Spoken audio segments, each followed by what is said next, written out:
Segunda de Pedro, capítulo 1. Vamos a estar leyendo el versículo 10.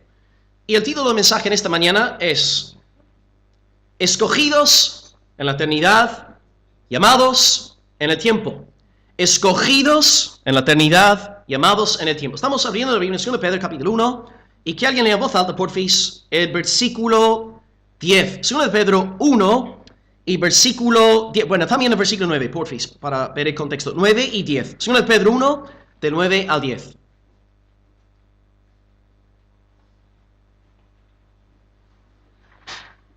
Pero el que no tiene estas cosas tiene la vista, no importa. Es ciego, habiendo olvidado la purificación de sus antiguos pecados. Por lo cual, hermanos, tanto más procurad hacer firme vuestra educación y elección, porque haciendo estas cosas no caeréis jamás. Ok, hoy voy a enfocarme más bien en la primera cláusula. La semana que viene veremos la segunda cláusula.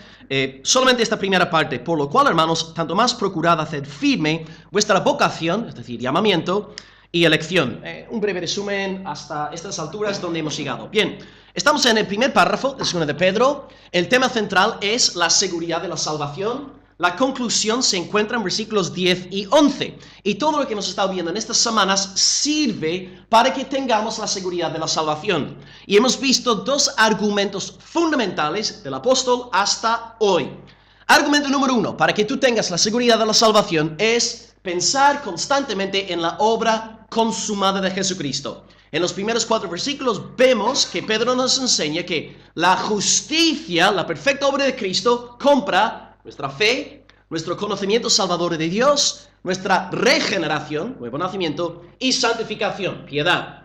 Y argumento número 2, para poder disfrutar del gozo, de la seguridad de tu salvación, es lo que decía antes la hermana. Esfuerzo, diligencia, poner de tu parte, esforzarte. El versículo clave en este sentido es el 5, que dice, vosotros también poniendo toda diligencia por esto mismo. Un creyente perezoso es salvo, pero no está disfrutando de la seguridad de su salvación. Un creyente vago no puede estar andando en el gozo del Señor. Hoy entonces estamos llegando a la conclusión de este primer párrafo. Vamos a ver la conclusión hoy y la semana que viene, donde acabaré predicando sobre la segunda cláusula del 10 y también todo el versículo 11. Así que voy a dividir la primera cláusula hoy en 3 puntos y son los siguientes. 1. Elección. 2. Vocación, o bueno, llamamiento, si queréis poner llamamiento, porque vocación es sinónimo de llamamiento, es lo mismo. Y número 3, hacer firme. Así que 1, elección. 2, vocación. Y número 3, hacer firme. Antes de entrar pues en los 3 puntos, el texto empieza diciendo, por lo cual, hermanos. Por lo cual nos enseña que lo que Pedro está enseñando aquí en el 10 está conectado con lo anterior. Todo lo que está diciendo ahora en la conclusión tiene que ver con los 2 argumentos fundamentales. La obra consumada de Cristo y nuestro esfuerzo como cristianos. Entonces, Pedro aquí está usando lógica. El Espíritu Santo no es caótico. El Espíritu Santo, cuando inspira a Pedro y inspira la Escritura, usa argumentos. Es lógico y es coherente. Así que Pedro aquí está diciendo entonces, en palabras nuestras, hermanos, a la luz de todo lo que yo os he enseñado en los primeros 9 versículos, en cuanto a la obra de Cristo, en cuanto a vuestro esfuerzo, ahora os pido que hagáis firme vuestra vocación y elección. Algo bonito también es ver también aquí, antes de empezar, por lo cual, hermanos, aquí tenemos un ex fundamentalista judío que no soportaba a los gentiles. Y ahora está escribiendo a 5 iglesias de Asia Menor y los llama hermanos. Esta es la obra del Espíritu Santo de Dios. Pedro, que no podía estar con gentiles, ahora los llama amados hermanos en la fe. Solamente Dios puede hacer esto, porque en Cristo no hay judío ni gentil. Por eso Pablo dice, ¿no?, que cuando yo subí a Jerusalén con Tito, el griego, el incircunciso, no le circuncidé. ¿Por qué no? Porque Tito, al creer en Cristo, es un hombre verdaderamente circuncidado. La verdadera circuncisión no está en la carne, sino en el corazón. Y Tito, al creer el Evangelio, era un verdadero judío. Es decir, vosotros aquí, en esta mañana, todos sois gentiles. Y si creéis en Cristo, sois más judíos que los judíos que no creen en Cristo. Porque vosotros tenéis el corazón circuncidado para la gloria de Dios. Cristo entonces es el punto de conexión y por eso Pedro puede decir hermanos a gente gentil. Así que la iglesia no puede dividirse por temas de nacionalismo ni nacionalidades. Todos somos uno en Cristo. Bien, empezamos entonces con el primer punto, elección. El versículo en sí es un poco raro y a lo mejor algunos de vosotros estáis un poco confundidos por dos razones. Porque el versículo se lee de una manera un poco extraña. Y tengo aquí dos dudas que quisiera a lo largo del mensaje resolver en esta mañana. En el versículo 10, la primera duda que podríamos tener es ¿por qué Pedro coloca vocación antes de elección? O sea, es una duda cronológica. Todos sabemos que primeramente Dios nos elige en la eternidad y luego nos llama en el tiempo. ¿Por qué Pedro aquí invierte el orden? ¿Por qué coloca vocación, llamamiento antes de elección? Espero pues contestar esta duda a lo largo del mensaje. Y la segunda duda que podría surgir en nuestros corazones si somos lectores atentos es ¿cómo es que Pedro pide que los hermanos hagan firme su vocación y elección? Porque la vocación es de Dios, la elección es de Dios. ¿Cómo puede un simple ser humano hacer firme su vocación y elección si ambas cosas son de Dios? Dos dudas que podrían surgir a partir de una lectura superficial de texto y espero pues contestar en el mensaje de hoy. Pues bien, Pedro arranca con la doctrina de la elección. Hay gente que dice, no, la elección no es bíblica. Pues ¿qué hacen con 2 de Pedro 1, versículo 10? Más explícito no podría ser. ¿Cómo Pedro va a consolar a una iglesia perseguida? Con doctrina, con teología. No, tú vales mucho, tú eres un campeón, confiesa tus sueños, Dios está contigo. No, predica doctrina. Los primeros 4 versículos son doctrinales, teología pura y dura. ¿Cómo vas a consolar a un pueblo cristiano perseguido? Con la palabra de Dios, con enseñanza.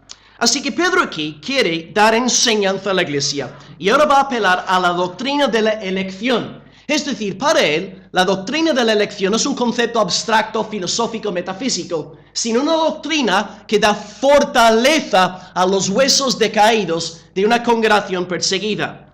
Y ahora bien, para contestar la primera duda en esta mañana, ¿cómo es que Pedro coloca vocación antes de elección si sabemos que la elección sucede primero y después llamamiento?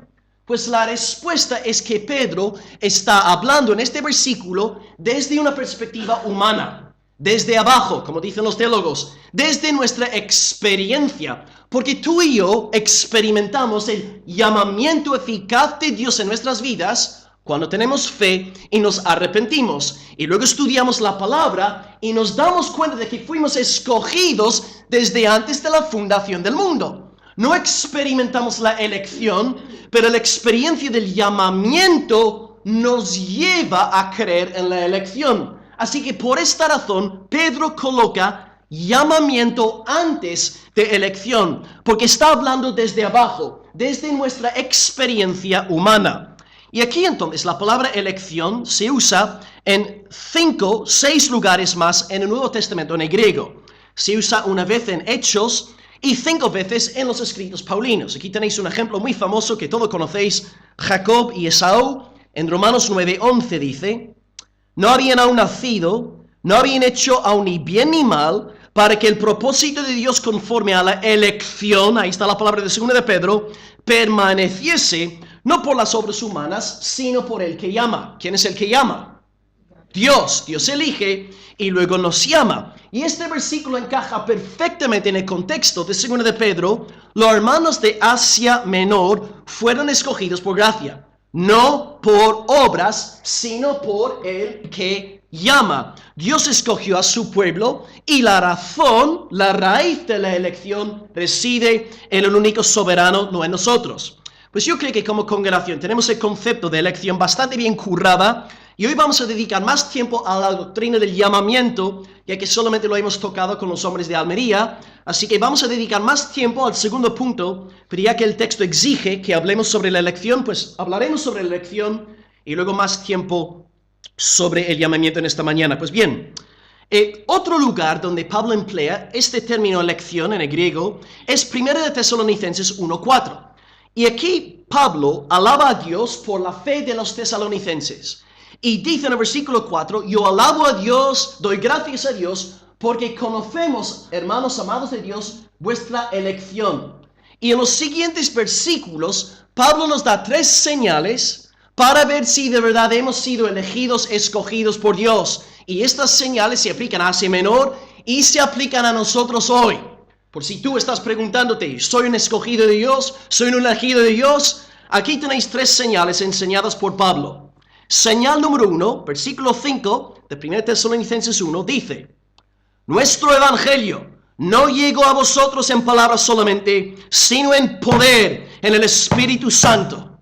Cuando hay una verdadera elección de Dios, ten por seguro que aquella persona cree el evangelio de todo corazón, se alegra en el evangelio, se goza en el evangelio, se levanta con Cristo crucificado, se acuesta con Cristo resucitado, sueña con Cristo, habla con Cristo, alaba a Cristo. Su corazón es un corazón cristocéntrico, vive obsesionado con la gloria del Señor Jesucristo. Tú sabrás que Dios te ha escogido porque el evangelio te fascina y te encanta. Y por más que te predique yo el evangelio, domingo tras domingo, no consigues aburrirte. Y tienes ganas de que venga el domingo que viene para escuchar el evangelio otra vez más. Te encanta el evangelio porque has pasado de muerte a vida, eres una nueva criatura. Señal de elección. El evangelio te ha transformado los afectos. Señal número 2, según el versículo 6 del pasaje, dice Pablo: vosotros vinisteis a ser imitadores de nosotros y del Señor. Es decir, no solamente tienes los afectos cambiados, amas a Cristo, alabas a Cristo, cantas a Cristo, ahora tu conducta ha cambiado. Ya no puedes hacer las cosas que antes hacías estando en la carne. Ya odias el pecado. Detestas las cosas que antes te encantaban. Señal de verdadera conversión. No solamente un afecto nuevo, un corazón nuevo, sino un nuevo estilo de vida. No puedes seguir en fiestas, bebidas, fornicación. No puedes, no quieres. Eres diferente. Tu conducta ha cambiado porque tú has sido escogido por Dios. Como dice la palabra de Dios, Efesios 1:4, Él nos escogió para que fuésemos santos y sin mancha. Por lo tanto, si alguien a ti te dice, yo soy un escogido del Señor, y vive entregado al pecado sin arrepentimiento, lo siento, es un mentiroso. El elegido, el escogido vive en santidad. Produce frutos de arrepentimiento, lleva una nueva vida. 1, evangelio. 2, una nueva conducta. Y número 3, versículo 6, esto es fuerte. Tercera señal de que de verdad eres un elegido de Dios. Recibiste la palabra en medio de gran tribulación con gozo del Espíritu Santo. Esto tiene mucho que ver con lo que ha dicho Paco Gaitán en la presidencia hoy. Una persona no regenerada sí puede recibir la palabra con cierto gozo hasta cierto punto, pero no se goza en la persecución por la palabra. Y por esta razón, algunos de vosotros aquí entre nosotros hoy sois incrédulos, porque sabéis muy bien que si vais al instituto, a la universidad, al curro, confesando fe en Cristo, te van a partir en dos. Se van a meter contigo, se van a burlar de ti, y no te gozas en este rechazo social. Pero el regenerado, sufriendo dicho rechazo, encuentra en él gozo y alegría. Y se meten contigo, se ríen de ti, te llaman de todo y eres el tipo más feliz de sobre la faz de la tierra. Señal de verdadera conversión. Te gozas en la persecución por causa de la palabra. Una mente carnal no puede entender esto, pero vosotros que sois creyentes sabéis muy bien a qué estoy aludiendo en esta mañana. Para repetir lo que ha dicho nuestro hermano Paco en esta mañana, ¿no? Hay una semilla que fue sembrada en una tierra de poca profundidad. Y dice, son los que han oído la palabra y al momento la reciben con gozo, pero no tienen raíz en sí, ¿no? Son de corta duración, porque cuando viene la tribulación o la persecución por causa de la palabra, luego tropiezan. Se van de la iglesia, no quieren saber nada de Dios, hasta luego. Pero el verdadero regenerado demuestra que ha sido elegido por Dios porque persevera. Y encima persevera gozosamente en medio del rechazo. ¿Qué efecto produce el rechazo social en ti? Produce gozo, alegría, porque sabes que estás sufriendo por causa del nombre del Señor. Pues eres un escogido de Dios. Si esto te lleva a alejarte del Señor, de su pueblo, de negar su nombre, yo te llamaría a dudar seriamente de tu salvación. Así que el creyente entonces da 3 señales según la lista aquí de Pablo. Primera señal, sabrás que eres escogido de Dios porque el Evangelio es tu manjar, tu delicia, tu deleite, tu tesoro. Amas el Evangelio. Número 2, sabrás que eres un escogido de Dios porque tu conducta es totalmente diferente. No puedes hacer las cosas que antes hacías. Y ahora haces cosas ahora que antes odiabas. Porque tienes una nueva naturaleza. Y número 3, cuando sufres por la palabra, en vez de producir en ti alejamiento de Dios, este rechazo, esta persecución engendra gozo, alegría y felicidad en tu corazón. ¿Eres tú un escogido del Señor? ¿Eres tú un elegido de Dios? ¿Has abrazado la fe? ¿Has abrazado el Evangelio con fe? ¿Tienes una nueva vida, una nueva conducta? ¿Estás gozándote en el rechazo cuando tus seres queridos se meten contigo porque tú eres un creyente? Segundo de Pedro 1 nos está diciendo que los elegidos son de Dios, son del Señor. Y una persona elegida pues abraza el Evangelio, vive en santidad y persevera en medio de la persecución por la palabra. Una persona que dice que es elegido, que es escogido por Dios, pero no cumple con estas 3 señales, hay que dudar. Hay que levantar preguntillas sobre la autenticidad de dicha salvación. Recordad siempre, hermanos, que no podemos nunca usar la doctrina de la elección como un pretexto para pecar. La doctrina bíblica de elección es que Dios nos elige, como ya he citado antes, Efesios 1:4, Dios nos escogió para que fuésemos santos. Si no estás andando en santidad, duda de tu elección. Número 2, y aquí vamos a dedicar más espacio, tiempo a este segundo punto, ya que no lo hemos trabajado realmente como iglesia hasta la fecha, vocación. Empezamos con la elección se da en la eternidad pasada. Dios nos escoge en Cristo antes de crear el universo, el cosmos. Dios nos elige. Y luego en el tiempo nos llama. De ahí el título del sermón en esta mañana. Escogidos en la eternidad, llamados en el tiempo. En cuanto a la elección, os leo una cita de Wayne Grudem antes de seguir con la doctrina del llamamiento. Elección es el acto de Dios antes de la creación, en el que Él escoge algunas personas para salvarlas, no a cuenta de ningún mérito previsto en ellas, como oró mi cuñada, sino solamente debido a su soberanía y placer. Y si Dios te ha escogido desde antes de la fundación del mundo, en un momento dado de la historia mundana de tu vida, te va a llamar de forma eficaz. Va a tocar tu corazón, va a abrir tu entendimiento y vas a abrazar a Dios con fe salvadora. Aquí tenéis una cita maravillosa de Charles Spurgeon que me encanta. Cuando Dios llama, el hombre puede resistir, pero su resistencia nunca será eficaz. Cuando Dios dice, sea la luz, las tinieblas más impenetrables ceden paso a la luz. Si Dios dice que haya gracia, el peor pecado cede, y el corazón del pecador más endurecido se derrite ante el fuego del llamamiento eficaz. No tenéis ni idea del consuelo que esto me ofrece a mí como predicador. Yo sé que no puedo convencer a ningún incrédulo. Por mucho que chille, por mucho que baile, por mucho que cante, no puedo efectuar regeneración. Pero si la palabra está siendo predicada y el Espíritu Santo está respaldando la predicación, hermanos, milagros van a suceder. Dios resucita a los muertos, no por el poder del predicador, sino por el del Espíritu Santo, aplicando la palabra a los corazones. Así que, ¿qué pasa en cuanto a la vocación o el llamamiento? Pues es una llamada poderosa de la gracia del Señor que se da en un momento histórico. Eso es importante. Elección prehistoria. Llamamiento en la historia. Esta diferencia cronológica es clave. Elección prehistoria, llamamiento dentro de la historia. Y este llamamiento lleva a los que fueron escogidos a la conversión, a saber, fe en el Evangelio y arrepentimiento, una nueva forma de vivir. Pues bien, ¿por qué es importante esta doctrina? Os daré 3 razones antes de dar 4 textos bíblicos donde se enseña la doctrina del llamamiento. La primera razón por la cual la doctrina del llamamiento es importante es porque es una doctrina bíblica. Y todo lo que nos enseña la Biblia es importante.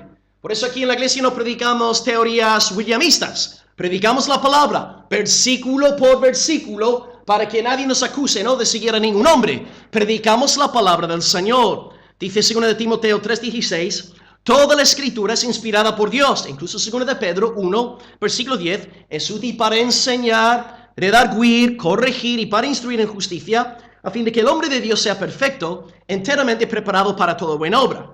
Razón número 1 es una doctrina bíblica. Está aquí en el versículo 10. Segunda razón, la doctrina del llamamiento es importante porque sirve como una defensa de la deidad, de la soberanía de nuestro Dios. Exalta la gloria y la grandeza del omnipotente Rey del cielo y de la tierra. El llamamiento no permite que el ser humano se gloríe en nada que no sea la gracia salvadora de nuestro Dios. Aquellos que profesan fe en este llamamiento divino dicen soli Deo gloria. Si somos salvos es que Dios nos ha llamado. Y si nos ha llamado ha sido por su pura gracia. Por lo tanto, soli Deo gloria. No pienses que tú estás aquí sentado en esta mañana como creyente porque tú seas una muy buena persona ni porque tú seas muy inteligente. Tú estás aquí por la pura gracia de Dios. Fue la misericordia del Señor derramada abundantemente sobre tu vida y por eso estás aquí.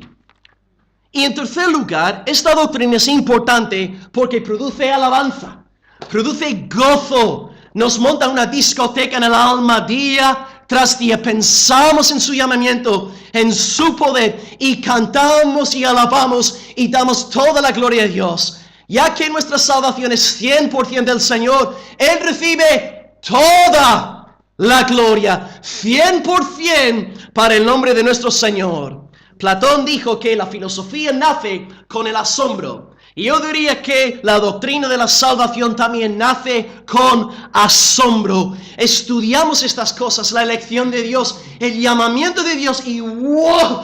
Nos entra un entusiasmo en el alma, nos encendemos en pasión por el Señor. El llamamiento siempre produce gozo, un cántico en el corazón del creyente. Históricamente hablando, antes de entrar en los 4 textos, el gran campeón de la doctrina, la historia de la iglesia, se llamó Agustín de Hipona. Y pues tengo que pediros perdón porque había un hereje británico llamado Pelagio, que predicaba pues en el siglo IV. Y él pues enseñaba muchas cosas raras, porque claro, era del Reino Unido y por lo tanto enseñaba cosas raras. Y Agustín tuvo que levantarse en el nombre de la palabra de Dios para cerrarle la boca a aquel falso profeta. Y Agustín apelaba textos paulinos, tales como Romanos 8:29, Romanos 9:11 al 12, y 2 de Timoteo 1, del 8 al 10, diciéndole a Pelagio que Dios nos llama no en base a nuestras obras, no en base a nuestro mérito, sino en base a su perfecto propósito, su propia voluntad.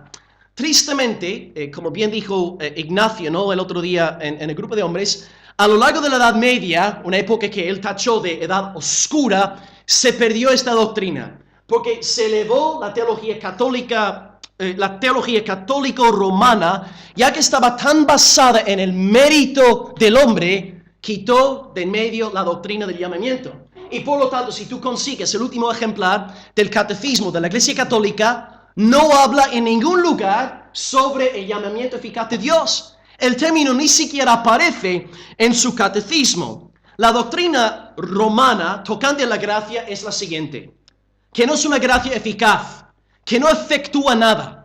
La gracia, a ver cómo digo esto en castellano, posibilita.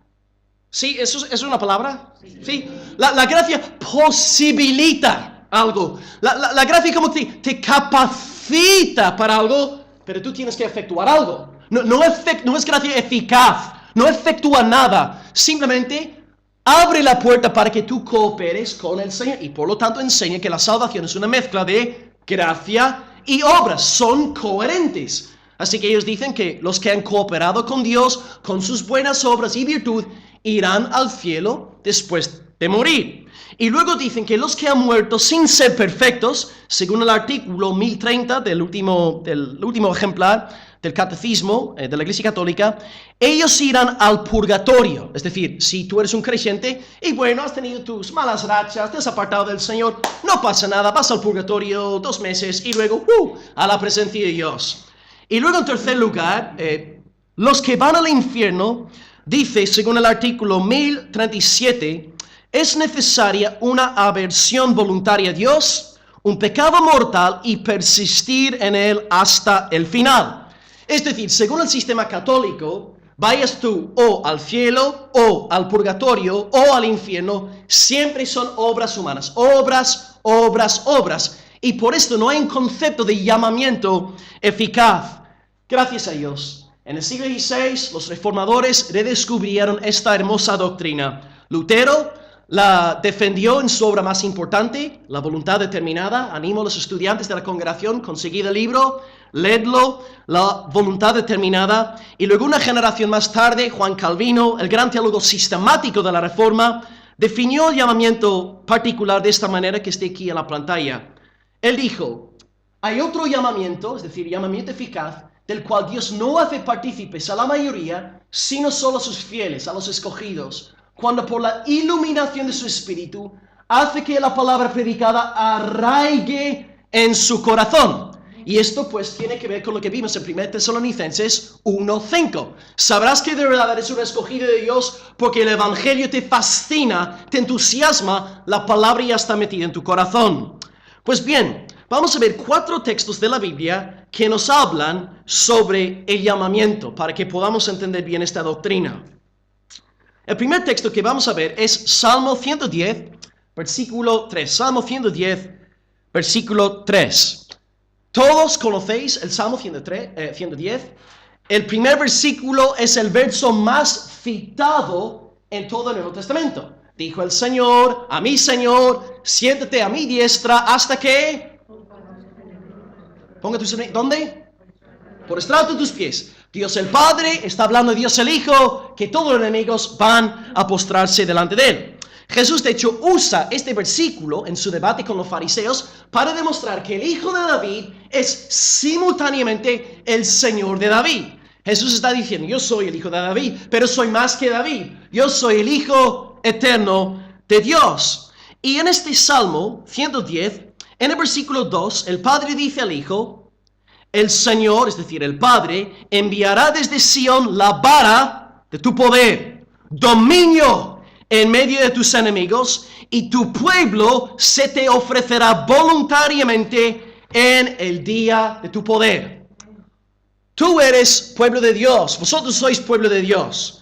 ¿Cómo podéis vosotros ofreceros a Dios voluntariamente si todo lo que hay en vosotros es pecado, es impiedad, es maldad, es corrupción, es pecado? ¿Acaso no estabas tú sumergido en el abismo del pecado y la ignorancia? Tu voluntad, tus afectos, tus emociones, todo giraba en torno al mal, al yo, al egoísmo, a la falsedad.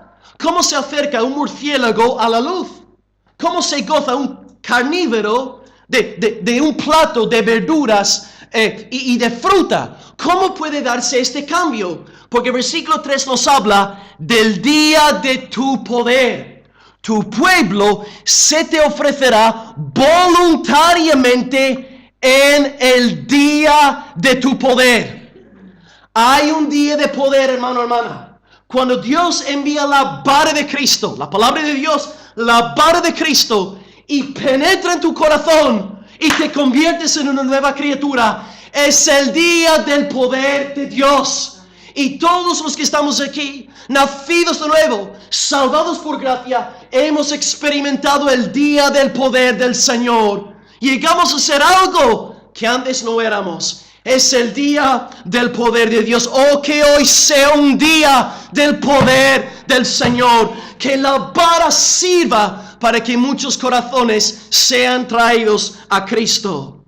Texto número 2, que es aún más impactante. Ezequiel 37, versículo 10, ahí hay la foto de huesos secos. Todos conocéis el pasaje, no hace falta hablaros del contexto. El pastor Eduardo, el año pasado nos predicó, Eduardo de Fernán Núñez, nos predicó sobre Ezequiel 37.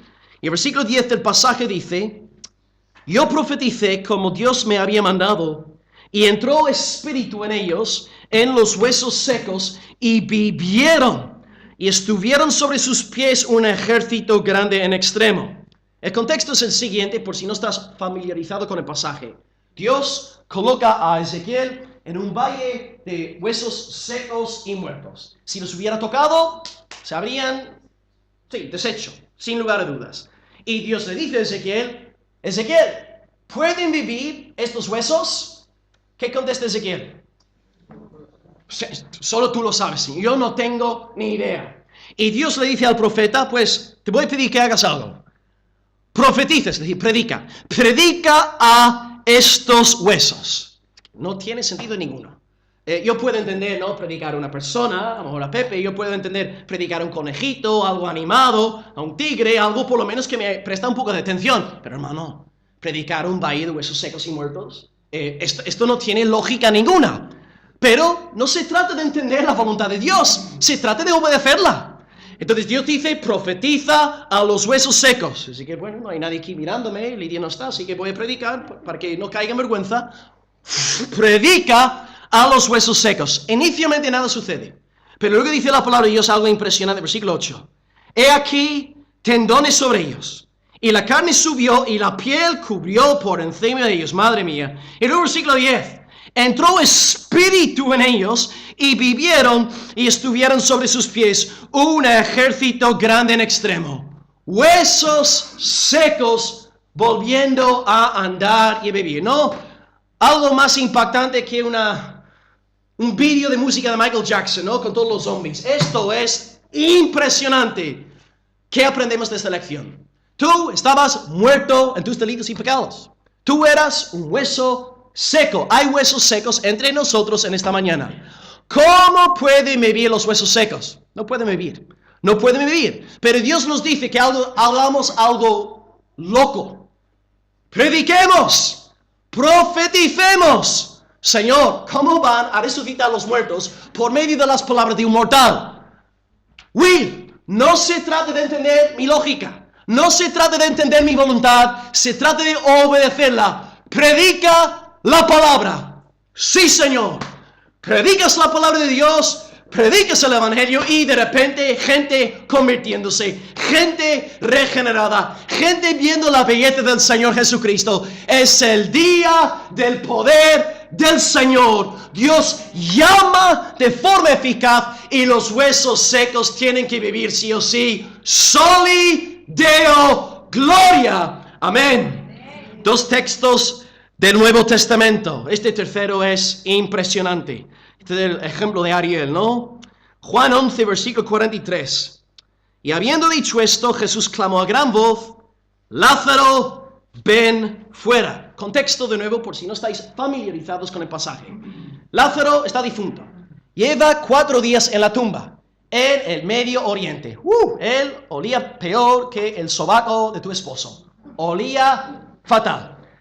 Y ahora Marta viene diciéndole: Señor, mi hermano se ha muerto, ¿por qué no has venido? ¿Dónde estás, Señor, de necesidad? Señor, ¿qué pasa aquí? Y el Señor le dice: Marta, ¿no te he dicho que si tú crees verás la gloria de Dios?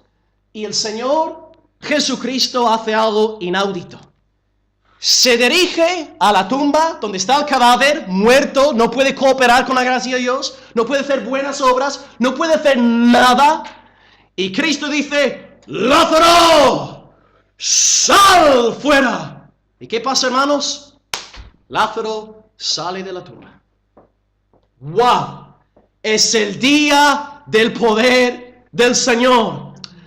Yo creo que Cristo especificó aquel día que fuese Lázaro el que tenía que resucitar, porque hay tantísima potestad en la boca de Cristo. Si Él no hubiese especificado que fuese Lázaro el que tenía que resucitar, ahí mismo esa tarde se había producido la resurrección general de todos los muertos. Su palabra es más poderosa que la muerte. Y hermanos, mi esperanza como predicador de nuevo, que mientras este pelirrojo, flojo, enfermizo, canijo, mientras él os esté predicando, que el Espíritu de Cristo venga diciendo en esta mañana: Giovanni, sal fuera. Ramón, sal fuera. Y van a salir. No porque haya poder en ellos, sino porque hay poder en el llamamiento eficaz de Dios. Y el Señor, que en el principio creó la luz de la nada, habla luz a los corazones perdidos, produciendo vida espiritual. Y las personas que tú veías aburridas con las cosas de Dios, pasando límpidamente del Señor, de repente se convierten en los creyentes más fogosos, felices y bendecidos, porque Dios te ha dicho: sal fuera. ¿Has oído esta voz? ¿Has salido de la tumba? Pues da la gloria al omnipotente Dios que resucita a los muertos. Es el día del poder de nuestro Dios. Aleluya, amén, amén. Y versículo número 4.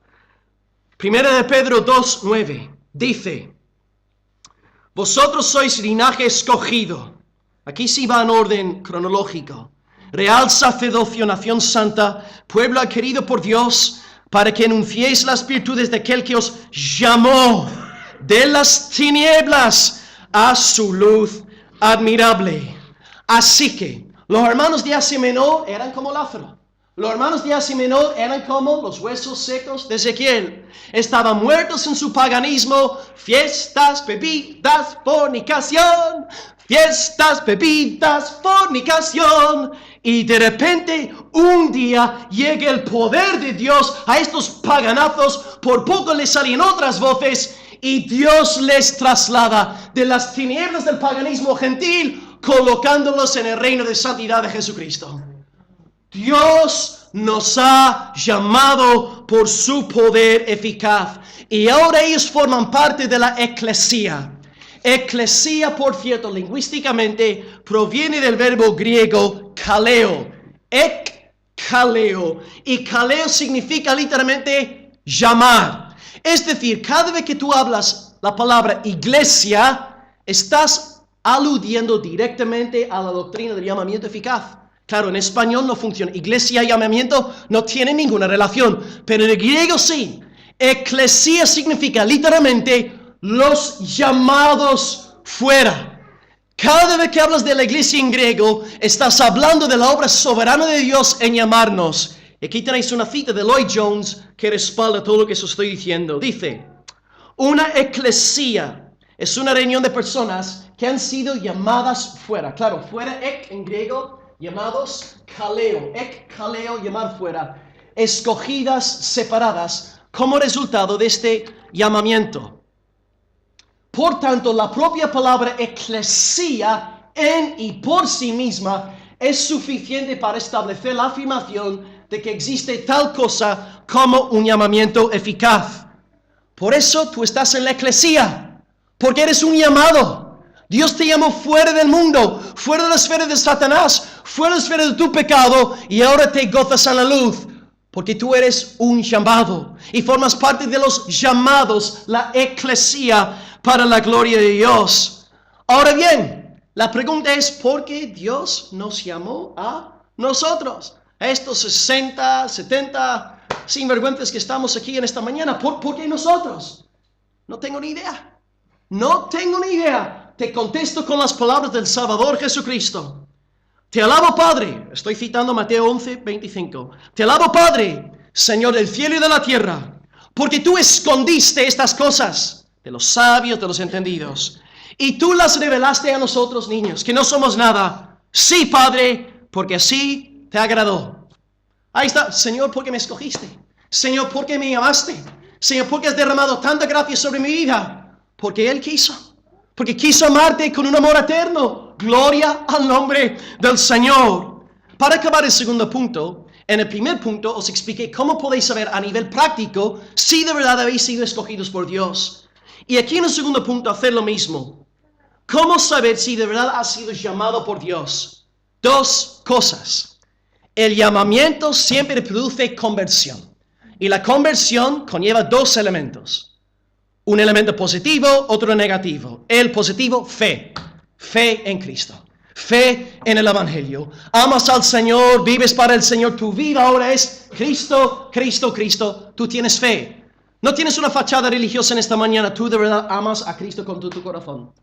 Número 2. El aspecto negativo, arrepentimiento. Tu vida ha cambiado. Ya no andas en el lodo. Detestas el pecado y cuando caes te duele. Lloras por tu pecado. No como antes cuando te encantaba pecar. Ahora te duele pecar. Odias pecar. Has sido llamado por Dios. Él ha obrado conversión en ti. De nuevo recalco lo que dije en el primer punto. Si alguien te viene a ti diciéndote, yo soy un llamado por Dios, y luego vive como un puerco, te está mintiendo. Porque este llamamiento siempre produce santidad, sí o sí. Así que elección desde la eternidad, llamamiento en el tiempo. Y acabamos pues muy rápidamente con el tercer punto, porque hemos dicho esto mucho en las últimas semanas, ¿no? Hacer firme. Punto número 3, hacer firme. Bien, la elección es prehistoria. El llamamiento es histórico en sí. Pero cuando empecé el mensaje os lancé dos dudas. La primera duda, ¿por qué pone Pedro llamamiento antes de elección? La respuesta fue que Pedro está hablando desde la perspectiva humana. Tú y yo primeramente nos damos cuenta que hemos sido llamados, fe, arrepentimiento, y luego estudiamos la palabra para enterarnos de que hemos sido escogidos. Y la segunda duda que os lancé al empezar el mensaje hoy fue, ¿cómo es que Pedro nos pide que hagamos firme algo que en última instancia es de Dios? Tú no te elegiste a ti mismo, te eligió Dios. Tú no te llamaste a ti mismo, te llamó Dios. Entonces, ¿cómo puede Pedro pedir que los hermanos de Asia Menor hagan firme dos actividades que son en última instancia de Dios? ¿Cómo podemos entender esto? Pues bien, una vez más, Pedro está hablando desde nuestra perspectiva. En estas semanas os he estado predicando sobre la salvación y la seguridad de la salvación. Os he dicho que la salvación no es lo mismo que la seguridad de la salvación. La salvación no se pierde, porque depende 100% de Jesucristo. Pero la seguridad de la salvación, el gozo de la salvación sí se pierde. Y a lo mejor en esta mañana hay gente entre nosotros, sois salvados, llamados, escogidos, pero no tenéis gozo, no tenéis alegría de Dios, no tenéis seguridad, no hay esta ancla en el alma. ¿Por qué no? Porque pues, no estáis abundando en los frutos del Espíritu Santo que estamos estudiando. Estáis descuidando los medios de la gracia, tanto privados como públicos. Y es normal que no tengáis el gozo. Sí, podéis ser el creyente, ¿no? Puede ser el creyente más majo, más agradable, pero en tu corazón sabes que no estás bien con Dios. Estás siendo negligente y no hay gozo. Esta alegría que antes te caracterizaba, que era una alegría sana, pura, limpia, transparente, ya no está en ti. Sí, la fachada sigue, hola, ¿qué tal? ¿Cómo estás? Dame un beso. Pero no está este gozo, este río de agua viva, ya no está en ti. Porque estás siendo negligente en las cosas de Dios. O no estás abundando en el fruto, o estás descuidando los medios de la gracia. Eres salvo, sí, pero no estás disfrutando de la seguridad, del destello de gloria, de esta alegría que caracteriza a los que andan en rectitud delante de Dios. Pues bien, Pedro está hablando aquí desde la perspectiva humana. Tú y yo somos elegidos y somos llamados. Nada puede cambiar esto. Ni Satanás, ni el anticristo, ni Pedro Sánchez, ni nadie puede cambiar esta realidad. Pero en la vida práctica, en nuestra vida personal, subjetivamente hablando, sí peleamos con esto. ¿Acaso no hemos peleado con estos pensamientos en el pasado? Señor, ¿seré un elegido? Señor, ¿de verdad tú me has llamado? ¿Y dudamos de nuestra salvación? Es en este sentido subjetivo, no objetivo, porque la cosa ya está hecha en Cristo. Subjetivamente tenemos que esforzarnos para sentirnos elegidos y llamados por el Señor. La traducción de esta frase de Pedro se puede leer de la siguiente forma: esfuércense todavía más. Aquí tenéis una cita del recién difunto comentarista bíblico Simon Kistemaker. Él dice, en un sentido, Pedro aquí en el versículo 10 está usando la misma exhortación del versículo 5. Claro, él dice en el 5, poniendo toda diligencia, es decir, esforzaros, hermanos, esforzaros para tener la seguridad de la salvación. Aquí en el 10 hace lo mismo. Ahora está diciendo, hagan todo el esfuerzo posible. El verbo griego incluye la noción de urgencia. De hecho, Pedro manda a los lectores que actúen inmediatamente, sin demora, y deben hacerlo incorporando dicho esfuerzo a su rutina diaria, demostrando así su diligencia. Entonces, aquí en el tercer punto, te voy a repetir lo que llevo semanas diciéndote. Tú eres salvo. Dios te salvó en Cristo. Eres escogido, eres llamado, así es. Y nada lo puede cambiar. Pero, a nivel subjetivo, si tú no estás predicando el Evangelio día tras día, mañana tras mañana, tarde tras tarde, no vas a estar andando en la plenitud de tu salvación. Y aun si te estás predicando el Evangelio todos los días y no estás abundando en fruto y estás huyendo de tus hermanos y estás menospreciando los medios de la gracia, no vas a estar disfrutando la seguridad de tu salvación. Y de nuevo, puedes ser la persona más feliz, más preciosa, pero en tu corazón tú sabes que no estás bien con Dios. Tienes que volver al Señor, clamar a Dios, renueva el gozo de mi salvación, Señor. Dame esta seguridad, pon este brillo en mí, Señor, que antes me caracterizaba. Yo oraba a ti, Señor, y sabía que estaba en comunión contigo. Pero esto ya no está ocurriendo, porque en tu vida hay negligencia, hay descuido. No te estoy diciendo que no seas salvado, porque tu base es Cristo. Pero si no te estás esforzando, es normal que no tengas la seguridad de la salvación. Yo, como pastor de esta congregación, estoy orando mucho por este tema.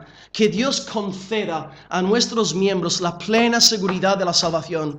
No hay nada que va a ayudarnos a ser una iglesia fuerte, evangelizadora y santificada que un buen entendimiento de que somos elegidos por Dios, llamados por Dios, teniendo esta seguridad de salvación.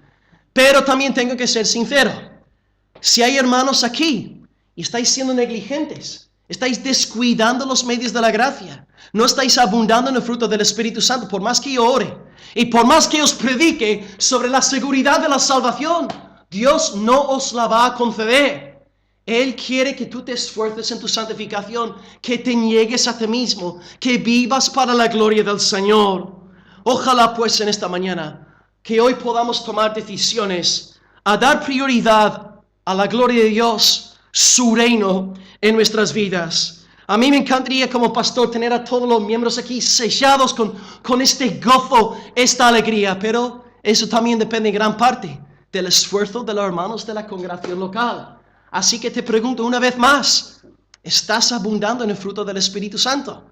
Pregúntale a tu marido, pregúntale a tu mujer, ¿tú piensas que soy un hombre santificado? ¿Estoy abundando en paciencia, dominio propio? ¿Hay afecto fraternal en mí? ¿Hay amor? ¿Tú estás viendo? ¿De verdad soy un hombre de Dios? Sí, tengo mis fallos y caigo y peco, pero ¿estás viendo en mí un celo por la gloria del Señor? Pregunta a alguien que tengas cerca si no estás casado. Pregunta a tus padres. ¿Tú ves en mí señales de verdadera conversión? Y que tu cónyuge, que tu amigo, tu ser querido sea sincero contigo. Y también te pregunto, ¿estás tomando en serio los medios de la gracia? Dios usa los medios privados y públicos. Mira, Carl Trueman es uno de los mayores eruditos evangélicos a nivel mundial. Y él habla latín y entiende latín y lee latín a la perfección. Y él dice que él no se acuerda nunca de ninguna clase de latín en concreto. Iba años a clases de latín, pero no se acuerda de ninguna de las clases de latín en concreto. Pero dice que yo sé que iba a las clases de latín porque ahora leo latín perfectamente. Es decir, ¿qué está diciendo Trueman? En cuanto a nuestra santificación, a ti te puede aburrir, ¿no? La necesidad de leer la Biblia día tras día, la necesidad de orar con tu familia día tras día, la necesidad de congregarte constantemente todas las veces que puedas. Esto te puede resultar aburrido como si fuera una clase de latín. Pero hermano, yo te digo, en 10 años, en 15 años, en 20 años, tú vas a poder saber leer latín. Tú vas a estar muchísimo más fuerte, mucho más santificado, mucho más maduro en el Señor. La vida cristiana no es simplemente que venga el Espíritu Santo y de repente, ¡wow!, soy 100% santificado. No, hay un proceso. Si tú quieres tener músculos como los de Ramón, ¿qué tienes que hacer? Trabajarlos, hermanos. Ramón no recibió aquellos músculos cuando salió del vientre de su madre. Él tuvo que ponerse ¿cómo se llaman estas cosas? Las pesas. Hermanos, si tú quieres ser un creyente maduro, gozoso, feliz, realizado, no estoy hablando de salvación, Un creyente feliz, tienes que curar tu santificación. No puedes disfrutar de un buen matrimonio cristiano si no pasas tiempo con tu mujer, si no amas a tu mujer, si no le dices cosas bonitas a tu mujer. Y de la misma forma en las cosas de Dios. Tú eres salvo, sí, pero no vas a disfrutar de la plenitud, del gozo, de la seguridad de la salvación si estás descuidando o el fruto o los medios de la gracia. Pues hoy, hermanos, os animo a vivir delante de Dios. Si estáis siendo negligentes, arrepentiros. Hermanos, oración congregacional, digo los miembros, mira qué culto tuvimos el viernes aquí por la noche. Hermano, salimos increíblemente bendecidos. Y me da pena que hay hermanos que pudiendo estar, teniendo el tiempo sin ningún problema, y lo están perdiendo. Están perdiendo estas bendiciones que nos están marcando. Hermanos, tomemos decisiones hoy. Tomemos en serio el fruto del Espíritu Santo. Tomemos en serio los medios de la gracia, privados y públicos, no para ser salvos, sino para experimentar el gozo del Señor. Acabamos pues con la conclusión. Por lo cual, hermanos, tanto más procurad hacer firme vuestra vocación y elección. Hemos ido hoy en el sermón en orden cronológico. Empezamos con la doctrina de la elección, ya la tenemos pues bien currada como iglesia, y di 3 señales según Pablo. ¿Cómo puedo yo saber que soy escogido? 1, amas el Evangelio. 2, vives de una forma diferente, tienes una conducta nueva. Y número 3, en medio del rechazo por el Señor te gozas. Te alegras, no te apartas del Señor. Número 3, dediqué más tiempo hoy a la doctrina del llamamiento, ya que no lo hemos realmente desarrollado como iglesia. Os expliqué que la diferencia fundamental entre elección y llamamiento es que elección es prehistoria, mientras que llamamiento es histórico, intrahistórico en nuestras vidas, sí. Y puse 4 ejemplos de la Biblia para resaltar este principio. 2 del Antiguo, Salmo 110:3 y Ezequiel 37:10, y luego 2 de nuevo. Juan 11, versículo 43 y 1 Pedro 2:9. Vimos que es el día del poder de Dios. Él nos llama eficazmente. ¿Cómo puedes saber que he sido llamado por Dios? Porque hay fe en ti y arrepentimiento. Y hemos acabado con esta exhortación de Pedro que venimos viendo desde hace semanas, hacer firme nuestra elección y vocación a nivel subjetivo. ¿Qué tenemos que hacer pues a la luz de la gracia de Dios? Esforzarnos, no ser creyentes vagos, no ser perezosos, ser fructuosos y tomar en serio los medios banales de la gracia, porque estas clases de latín nos van a convertir en expertos para la gloria y la alabanza a Dios. Oremos al Señor dándole gracias en esta mañana por la palabra expuesta y que Dios nos conceda a todos aquí la plena seguridad, el gozo y la alegría de nuestra salvación en Cristo. Oremos al Señor en esta mañana. Señor, tú eres absolutamente maravilloso. Tú eres espectacular, Señor. Tú eres precioso. Señor, ¿qué podemos decirte que te hiciese justicia si tu grandeza trasciende nuestro vocabulario tan limitado, Padre? Te alabamos por lo que has hecho en Cristo por nosotros. Te alabamos por el envío del Espíritu Santo en nuestras vidas. Y Señor, ¿cómo has vuelto hoy? No solamente a afirmar los corazones de los hermanos en Asia Menor por medio de Pedro, pero tú has querido afirmar los corazones de tus santos aquí en General Luque por medio del texto expuesto en esta mañana. Nos has vuelto a hablar sobre tu gloriosa elección. Y Señor, te alabamos porque antes de la fundación del mundo, antes de que crearas el Everest, a Adán y Eva, el huerto del Edén, tú ya estabas pensando en nosotros. Señor, no conseguimos entender estas cosas. Y si no estuvieran escritas en tu palabra, seguramente no las podríamos creer siquiera. Pero te alabamos porque tú ya pensaste en nosotros desde antes de la fundación del mundo. Y Señor, te pido, Padre, que tú des seguridad de salvación a los hermanos, que puedan examinarse a sí mismos contra las 3 pruebas de Pablo. Que haya verdadera fe en tu evangelio, que haya una vida cambiada para tu gloria y que haya gozo en medio de la persecución por tu nombre, Señor. En segundo lugar, te alabamos hoy por habernos hablado sobre el llamamiento eficaz, que tú obras en nosotros sin cooperar con nuestro mérito, sin cooperar con nuestras buenas obras, sin cooperar con nada que hubiera en nosotros. Ha sido por tu sola gracia y gracias por los pasajes que tú pusiste en la palabra. Salmo 110, Ezequiel 37, Juan 11, 1 Pedro 2 y luego muchísimos más que podría haber explicado a la iglesia. Pero Señor, Tú nos has dado tu palabra para animarnos y fortalecernos. Y nos damos cuenta también que Tú estás enseñando todo esto a una iglesia perseguida. Señor, no permitas que seamos una iglesia, Señor, vaga y perezosa a nivel doctrinal. Tú quieres que nuestra mente sea santificada. La doctrina es sumamente importante.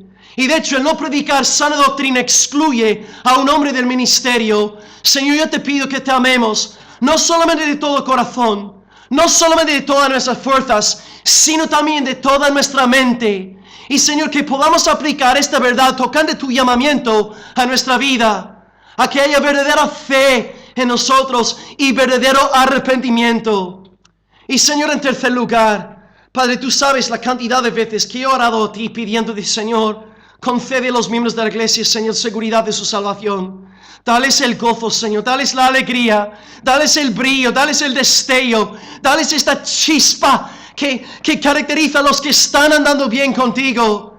Pero yo reconozco que, según la autoridad de Tu palabra, Señor, que los que no quieren abundar en el fruto, los que están descuidando Tu sabiduría, menospreciando, Señor, los medios de la gracia, bien sé, por más que predique, por más que ore, por más que levante mi voz, Señor, esto va a ser imposible. Padre, te pido hoy por un espíritu de arrepentimiento, por si hubiera hermanos y hermanas entre nosotros que antes andaban en el fuego del Espíritu Santo, emitían vida. Cada palabra era un regalo del cielo. Cada pensamiento era bíblico y para la gloria de Cristo. Y ahora, Señor, estancamiento, frialdad, tibieza, con la fachada, siguiendo la rutina evangélica, pero sin poder, sin eficacia, sin energía moral. Oh Dios, derrama sobre nosotros de esta bendita seguridad, Señor, y produce en nosotros tanto el querer como el hacer Tu buena voluntad. Señor, haz que seamos diligentes en nuestras clases de latín, a no menospreciar el día de las pequeñeces, como dice el profeta Zacarías. Señor, danos una iglesia segura de su salvación, confiada en la obra consumada de Cristo y diligente en el fruto y diligente en los medios de la gracia. Señor, te amamos mucho, porque nos hablas de esta forma, porque nos amas.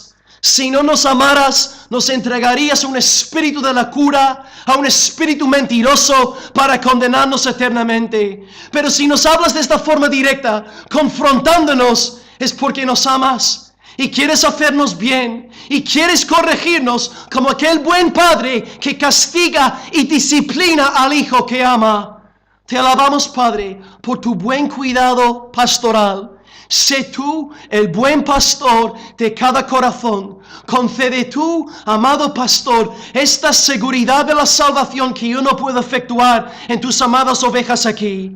Pero que sean diligentes, Señor, y que sean esforzados para Tu gloria. Te amamos tanto, te damos gracias, Señor.